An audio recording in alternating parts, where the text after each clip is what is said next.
बहुत ही प्यारे बच्चों, मेरा नाम है सुखविंदर कौर ਅਤੇ मैं ਤੁਹਾਡੇ ਨਾਲ ਅੱਜ ਇੱਕ बहुत सुंदर पाठ ਸਾਂਝਾ ਕਰਾਂਗੀ ਜਿਸ ਨੂੰ ਸੁਣ ਕੇ ਤੁਹਾਨੂੰ ਲੱਗੇਗਾ कि हौसले नाल कोई भी काम अगर ਆਪਾਂ करना चाहिए ਤਾਂ ਜ਼ਰੂਰ ਸਿੱਖਦੇ ਹਾਂ। ਤੇ ਇਸ ਪਾਠ ਦਾ ਨਾਮ ਹੈ ਸ਼ੇਰਨੀਆਂ। 7ਵੀਂ ਜਮਾਤ ਦੀ ਪਾਠ ਪੁਸਤਕ ਦੇ ਵਿੱਚ ਪਾਠ ਨੰਬਰ 10 ਹੈ। ਸ਼ੇਰਨੀਆਂ, ਜਿਵੇਂ ਕਿ ਤੁਸੀਂ ਇਸ ਦੇ ਨਾਂ ਤੋਂ ਹੀ ਸਮਝ ਗਏ ਹੋਵੋਗੇ, ਇਹ ਬਹਾਦਰੀ ਦਾ ਪ੍ਰਤੀਕ ਹੁੰਦੀ ਹੈ ਸ਼ੇਰਨੀ। ਸੋ ਇਹ ਸ਼ੇਰਨੀਆਂ ਨੇ, 2-3 ਸ਼ੇਰਨੀਆਂ ਨੇ ਤੇ ਆਪਾਂ ਦੇਖਦੇ ਹਾਂ ਵੀ ਉਹ ਸ਼ੇਰਨੀਆਂ ਹੈ ਕਿਹੜੀਆਂ ਨੇ। ਚਲੋ ਫਿਰ ਪੜ੍ਹੀਏ ਪਾਠ। ਹੋਰ ਬੱਚੇ ਤੇ ਸੋ ਗਏ ਸਨ, ਪਰ ਸਭ ਤੋਂ ਛੋਟਾ ਅਜੇ ਜਾਗਦਾ ਸੀ। ਦਿਨੋਂ ਚੋਖਾ ਚਿਰ ਸੁੱਤਾ ਹੋਣ ਕਰਕੇ ਮੇਰੀ ਪਤਨੀ ਉਸ ਦੇ ਨਾਲ ਲੰਮੀ ਪੈ ਕੇ ਉਸ ਨੂੰ ਸਵਾਉਣ ਦਾ ਚਾਰਾ ਕਰ ਰਹੀ ਸੀ। ਮੇਰੀ ਅਤੇ ਮੇਰੀ ਪਤਨੀ ਦੀ ਸਲਾਹ ਸੀ ਕਿ ਸੌਣ ਤੋਂ ਪਹਿਲਾਂ ਕੁਝ ਚਿਰ ਸੈਰ ਕਰ ਆਈਏ, ਪਰ ਕਾਕੇ ਦੇ ਸੌਣ ਤੀਕ ਕਿਸ ਤਰ੍ਹਾਂ ਜਾ ਸਕਦੇ ਸਾਂ? ਨਾਲੇ ਉਸ ਨੂੰ ਚੁੱਕਣਾ ਵੀ ਔਖਾ ਸੀ। ਇਸ ਲਈ ਮੈਂ ਪਹਿਲਾਂ ਇਕੱਲੇ ਜਾਣ ਦਾ ਫੈਸਲਾ ਕੀਤਾ। ਮੇਰੀ ਪਤਨੀ ਮਗਰੋਂ ਆ ਕੇ ਮੇਰੇ ਨਾਲ ਰਲ ਸਕਦੀ ਸੀ। ਚੰਗਾ, ਮੈਂ ਚੱਲਣਾ ਵਾਂ, ਮੈਂ ਮੰਜੀ ਤੋਂ ਉੱਠਦੇ ਹੋਏ ਕਿਹਾ। ਜਦੋਂ ਸੌਂ ਗਿਆ ਤੂੰ ਵੱਡੀ ਪਾਰਕ ਵਿੱਚ ਆ ਜਾਵੀਂ, ਮੈਂ ਉੱਥੇ ਹੀ ਹੋਵਾਂਗਾ। ਬਸ ਮੈਂ ਹੁਣੇ ਇਸ ਨੂੰ ਸਵਾ ਕੇ ਆ ਜਾਨੀ ਹਾਂ। ਗੱਲਾਂ ਕਰਦਿਆਂ ਕੌਣ ਨਹੀਂ ਸੌਂਦਾ? ਜ਼ਰਾ ਕੁ ਆਪ ਝੂਠੀ ਮੁੱਠੀ ਦੀਆਂ ਅੱਖਾਂ ਮੀਟੀਏ ਤਾਂ ਝੱਟ ਸੌ ਜਾਂਦਾ ਏ। ਮੇਰੀ ਪਤਨੀ ਨੇ ਮੈਨੂੰ ਤੇ ਆਪਣੇ ਆਪ ਨੂੰ ਤਸੱਲੀ ਦਿੱਤੀ। ਮੈਂ ਇਕੱਲਾ ਬਾਹਰ ਤੁਰ ਪਿਆ।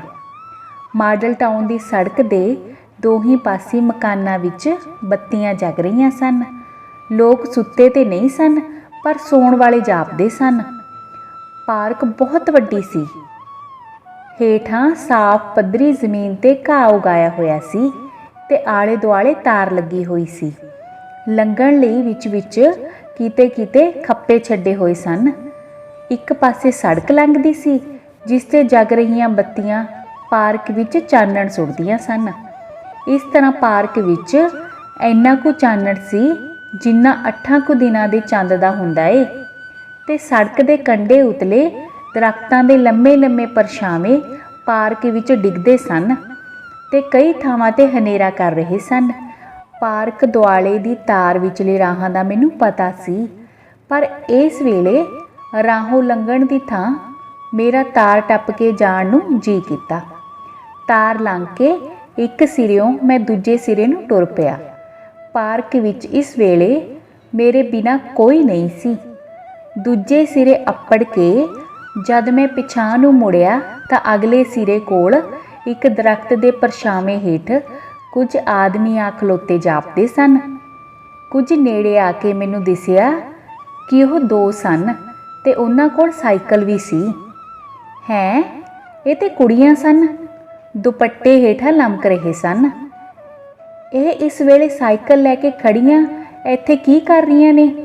ਕਿਧਰੇ ਜਾਣਾ ਹੋਣਾ। ਪਰ ਇਸ ਵੇਲੇ ਜਦੋਂ ਮਾਡਲ ਟਾਊਨ ਦੇ ਸ਼ੌਕੀਨ ਤੇ ਬਹੁਤੀ ਦੇਰ ਤੱਕ ਜਾਗਣ ਵਾਲੇ ਲੋਕ ਵੀ ਸੌਣ ਨੂੰ ਫਿਰਦੇ ਹਨ, ਇਹਨਾਂ ਕਿੱਥੇ ਜਾਣਾ ਹੈ? ਹੁਣ ਫਿਰ ਮੈਂ ਪਾਰਕ ਦੇ ਦੂਜੇ ਪਾਸੇ ਜਾ ਰਿਹਾ ਸਾਂ, ਕੁੜੀਆਂ ਤੋਂ ਦੂਰ ਵਾਲੇ ਪਾਸੇ। ਥੋੜੀ ਜਿਹੀ ਧੌਣ ਪੁਆ ਕੇ ਮੈਂ ਪਿਛਾਂਹ ਵੱਲ ਵੇਖਿਆ। ਕੁੜੀਆਂ ਉੱਥੇ ਹੀ ਖਲੋਤੀਆਂ ਸਨ। ਕੁਝ ਪੈਰ ਅੱਗੇ ਜਾ ਕੇ ਮੈਂ ਫਿਰ ਵੇਖਿਆ, ਕੁੜੀਆਂ ਅਜੇ ਵੀ ਉੱਥੇ ਖੜੀਆਂ ਸਨ। ਜਦੋਂ ਮੈਂ ਸਿਰੇ ਤੇ ਅੱਪੜ ਕੇ ਪਿਛਾਂਹ ਮੁੜਿਆ ਤਾਂ ਕੁੜੀਆਂ ਉੱਥੇ ਹੀ ਖਲੋਤੀਆਂ ਸਨ। ਵੇਖਣ ਨੂੰ ਤੇ ਅਸੀਂ ਦੋਵੇਂ ਧਿਰਾਂ ਆਪੋ ਆਪਣੇ ਕੰਮ ਲੱਗੀਆਂ ਹੋਈਆਂ ਸਨ। ਮੈਂ ਸੈਰ ਵਿੱਚ ਤੇ ਉਡੀਕ ਵਿੱਚ, ਪਰ ਮੇਰੀ ਸੈਰ ਦਾ ਭਾਵ ਉਹਨਾਂ ਦੀ ਉਡੀਕ ਦਾ ਅੰਤ ਵੇਖਣਾ ਸੀ ਅਤੇ ਉਹ ਸ਼ਾਇਦ ਮੇਰੀ ਸੈਰ ਦਾ ਅੰਤ ਉਡੀਕ ਰਹੀਆਂ ਸਨ। ਅਜੀਬ ਨਾਟਕ ਹੋ ਰਿਹਾ ਸੀ। ਹੁਣ ਮੈਂ ਦੂਜੀ ਵਾਰ ਉਹਨਾਂ ਵੱਲ ਨੂੰ ਤੁਰਿਆ ਰਿਹਾ ਸਾਂ। ਕੁਝ ਨੇੜੇ ਆ ਕੇ ਮੈਨੂੰ ਪਤਾ ਲੱਗਾ ਕਿ ਉਹ ਗੱਲਾਂ ਕਰ ਰਹੀਆਂ ਨੇ। ਜਦੋਂ ਮੈਂ ਹੋਰ ਨੇੜੇ ਆਇਆ ਤਾਂ ਉਹ ਗੱਲਾਂ ਕਰਨੋਂ ਵੀ ਹਟ ਗਈਆਂ। ਥੋੜੀ ਦੂਰ ਜਾ ਕੇ जद पक्की सड़क दा मोड़ मुड़िया, अगों मेरी पत्नी आ रही सी। काके ने बड़ा चिर ला दिता सौंदियां, इसलिए मैनू देर हो गई है। आओ एक चक्कर होर ला लीए पार्क दा, उस मंग कीती। असीं फिर पिछां टुर पए। जदों असीं ਉਹ ਮੋੜ ਮੁੜੇ ਤਾਂ ਪਾਰਕ ਵਿੱਚ 2 ਸਾਈਕਲਾਂ ਪਰਾਂ ਨੂੰ ਜਾ ਰਹੀਆਂ ਸਨ। ਉਡੀਕ ਉਡੀਕ ਕੇ ਉਹ ਕੁੜੀਆਂ ਆਪੇ ਹੀ ਟੁਰ ਚੱਲੀਆਂ। ਮੈਂ ਸੋਚਿਆ, ਅਜੇ ਅਸੀਂ ਬਾਹਰ ਸੜਕ ਤੇ ਹੀ ਸਾਂ। ਉਹ ਸਾਈਕਲ ਪਿਛਾਂ ਨੂੰ ਘੁੰਮ ਪਏ। ਪਾਰਕ ਦੇ ਇੱਕ ਸਿਰੇ ਦੇ ਨੇੜੇ ਆ ਕੇ ਉਹ ਦੋਵੇਂ ਸਾਈਕਲ ਫਿਰ ਮੁੜ ਗਏ। ਇਹ ਕੁੜੀਆਂ ਤੇ ਖਬਰੇ ਸਾਈਕਲ ਚਲਾਉਣ ਦੀ ਜਾਂਚ ਸਿੱਖ ਰਹੀਆਂ ਸਨ। मेरी पत्नी भी मेरे वांग साइकिलों वाल ही देख रही सी। कहन लगी, पता नहीं ये किहड़ियां ने साइकिल सीखदियां। मॉडल टाउन दियां ढेर सारियां कुड़ियां नूं जाणदी सी। जदों असीं पार्क विच वड़े तां कुड़ियां साइकिलों तो उतर गईयां ते पहला वांग उसे दरख्त दी छावें खलो गईयां। मेरी पत्नी उन्हां कुड़ियां नूं पछाणना चाहुंदी सी। असीं टहलदे ਉਹਨਾਂ ਦੇ ਨੇੜੇ ਹੁੰਦੇ ਗਏ। ਜਨਾਨੀ ਨਾਲ ਹੋਣ ਕਰਕੇ ਮੈਨੂੰ ਉਹਨਾਂ ਦੇ ਨੇੜੇ ਜਾਂਦਿਆਂ ਕੋਈ ਡਰ ਨਹੀਂ ਸੀ। ਤੁਸੀਂ ਉੱਤਰ ਕਿਉਂ ਗਈ ਹੋ? ਇਹ ਤਾਂ ਸਰੋਜ ਤੇ ਵੀਨਾ ਨੇ। ਉਸਨੇ ਉਹਨਾਂ ਵੱਲ ਹੱਥ ਕਰਕੇ ਮੈਨੂੰ ਦੱਸਿਆ ਤੇ ਉਹਨਾਂ ਨੂੰ ਕਿਹਾ, ਚਲਾਓ ਚਲਾਓ, ਜ਼ਰਾ ਅਸੀਂ ਵੀ ਵੇਖੀਏ। ਥੱਕ ਗਈਆਂ ਵਾਂ, ਜ਼ਰਾ ਸਾਹ ਲੈ ਕੇ ਚਲਾਵਾਂਗੀਆਂ। ਜਿਹੜੀ ਉਹਨਾਂ ਵਿੱਚੋਂ ਸਰੋਜ ਸੀ, ਉਸਨੇ ਬਹਾਨਾ ਬਣਾਇਆ। ਇਹ ਆਪਣੇ ਆਪ ਨੂੰ ਮੇਰੀ ਪਤਨੀ ਦੇ ਬਹੁਤਾ ਨੇੜੇ ਸਮਝਦੀ ਜਾਪਦੀ ਸੀ। ਕਦੋਂ ਕੁਦੀਆਂ ਚਲਾਉਂਦੀਆਂ ਪਈਆਂ? ਮੇਰੀ ਪਤਨੀ ਨੇ ਉਹਨਾਂ ਦੇ ਥੱਕ ਜਾਣ ਤੇ ਪੁੱਛਿਆ। ਨਹੀਂ ਭੈਣ ਜੀ, ਅਜੇ ਤਾਂ ਅਸਾਂ 2-3 ਚੱਕਰੀ ਲਾਏ ਨੇ, ਉਂਝ ਸਾਨੂੰ ਸੰਗ ਆਉਂਦੀ ਹੈ, ਵੀਨਾ ਨੇ ਕਿਹਾ। ਸ਼ਾਇਦ ਉਸਨੇ ਬੁੱਝ ਲਿਆ ਸੀ ਕਿ ਮੈਂ ਹੀ ਉੱਥੋਂ ਸੈਰ ਕਰਦਾ ਗਿਆ ਸਾਂ ਤੇ ਇਸ ਲਈ ਠੀਕ ਠੀਕ ਦੱਸ ਦਿੱਤਾ। ਸੰਗ ਕਰਕੇ ਹੀ ਇਸ ਵੇਲੇ ਆਉਂਦੀਆਂ ਹੋ, ਹੋਰ ਕੀ ਕਰੀਏ, ਪਾਰਕ ਵੇਲੀ ਹੀ ਇਸ ਵੇਲੇ ਹੁੰਦੀ ਹੈ। ਤਿੱਖੇ ਜਵਾਬ ਦੇਣ ਲਈ ਗੱਲ ਫਿਰ ਸਰੋਜ ਨੇ ਫੜ ਲਈ ਸੀ। ਤੇ ਇਹਨਾਂ ਤੁਹਾਨੂੰ ਕੀ ਚਾਅ ਚੜਿਆ ਏ ਸਾਈਕਲਾਂ ਦਾ? ਅੱਧੀ ਰਾਤੀ ਲੁਕ ਲੁਕ ਕੇ ਸਿੱਖਦੀਆਂ ਫਿਰਦੀਆਂ ਹੋ। ਨਹੀਂ, ਚਾਅ ਕਾਹਦਾ ਏ, ਬਸ ਲੋੜ ਹੈ। ਲੋੜ ਕੀ ਹੈ?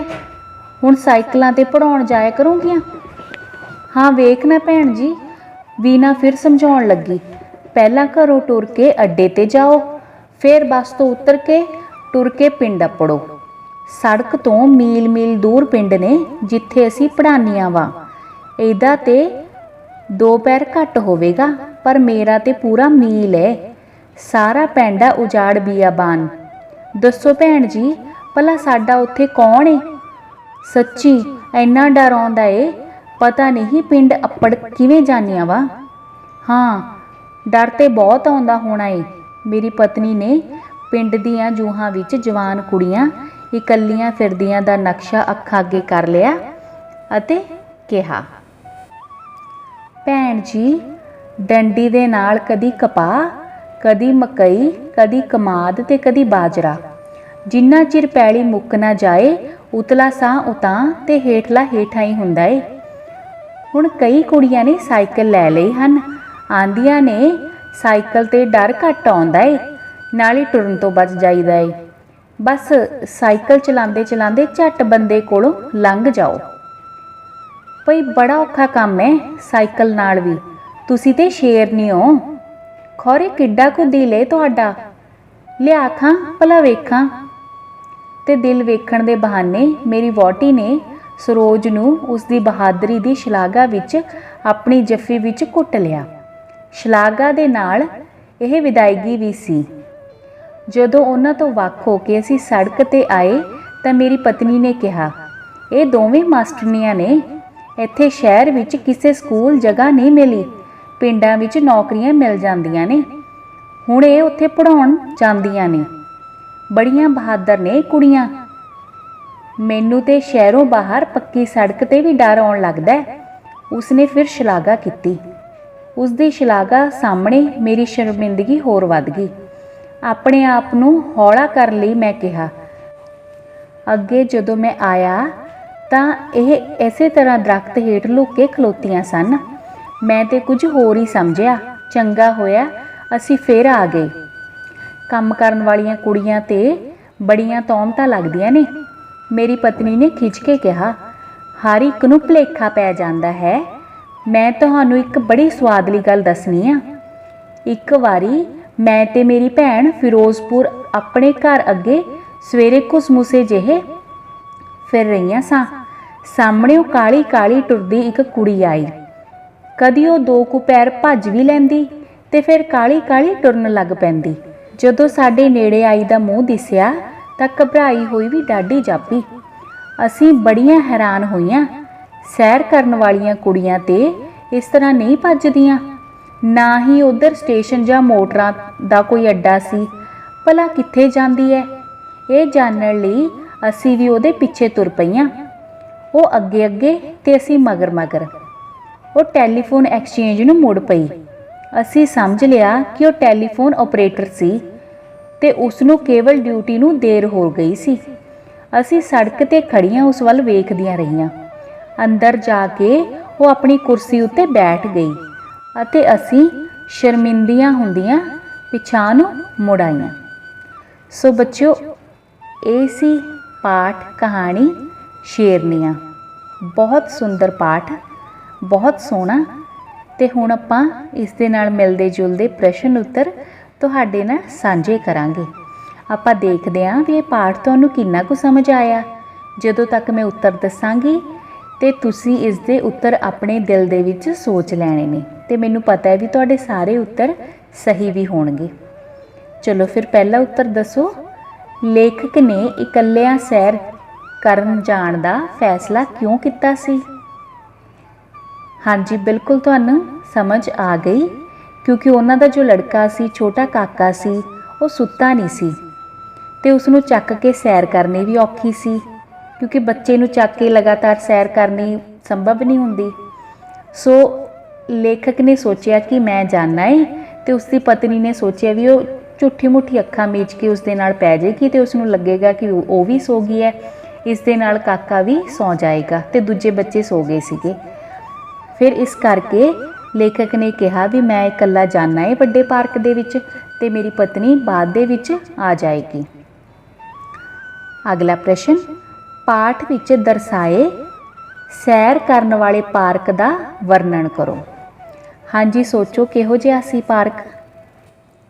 ਹਾਂਜੀ, ਪਾਰਕ ਬਹੁਤ ਵੱਡੀ ਸੀ। ਹੇਠਾਂ ਸਾਫ਼ ਪੱਧਰੀ ਜ਼ਮੀਨ ਤੇ ਘਾਹ ਉਗਾਇਆ ਹੋਇਆ ਸੀ ਤੇ ਆਲੇ ਦੁਆਲੇ ਤਾਰ ਲੱਗੀ ਹੋਈ ਸੀ। ਲੰਘਣ ਵਿੱਚ ਕਿਤੇ ਕਿਤੇ ਖੱਪੇ ਛੱਡੇ ਹੋਏ ਸਨ।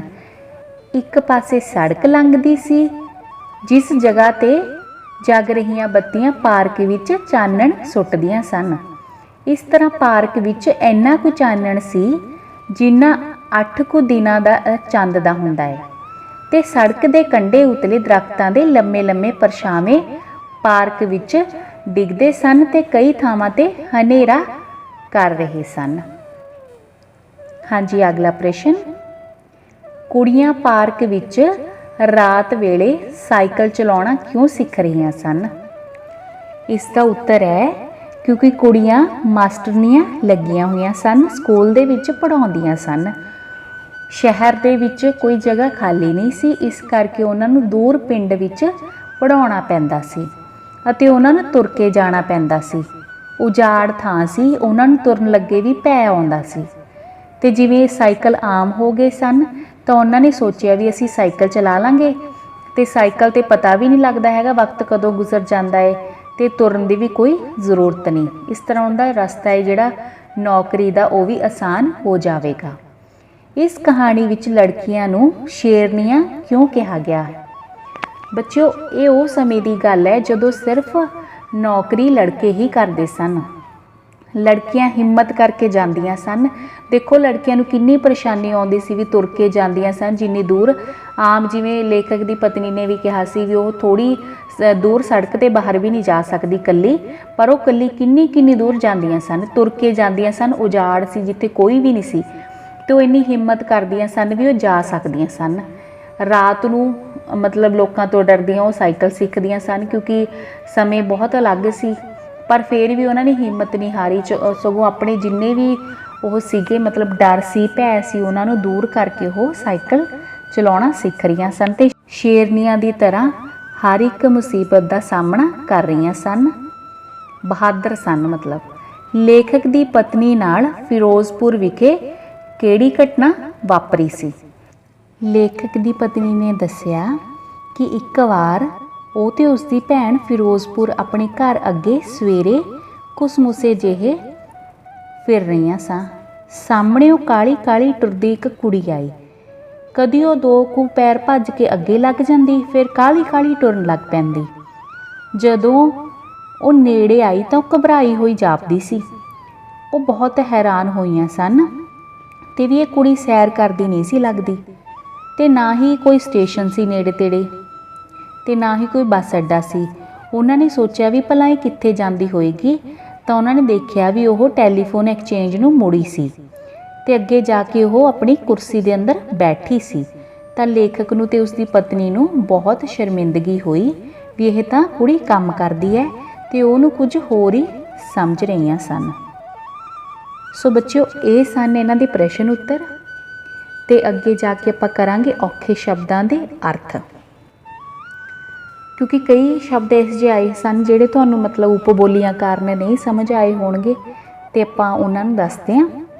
चारा करना, कोशिश करनी, खप्पे छड्डना, किते किते खाली थां छड्डनी, फासला, विथ, परछावां, साया, अक्स, आकार, छां, चा चढ़ना, खुशी होनी, तोहमत लाउणी, दोष लाउणा, इल्ज़ाम लाउणा, झूठी मुट्ठी, एवें ही बनावटी गल, घुसमुसा, मोह हनेरा, उजाड़ बियाबान, सुन्नी थां, अपड़ना, पहुँचना, शलाघा, सिफत, उस्तत, वडियाई, विदायगी, तोरना, विदा करना, डाडी, बहुत ज़्यादा, शर्मिंदगी, शर्म।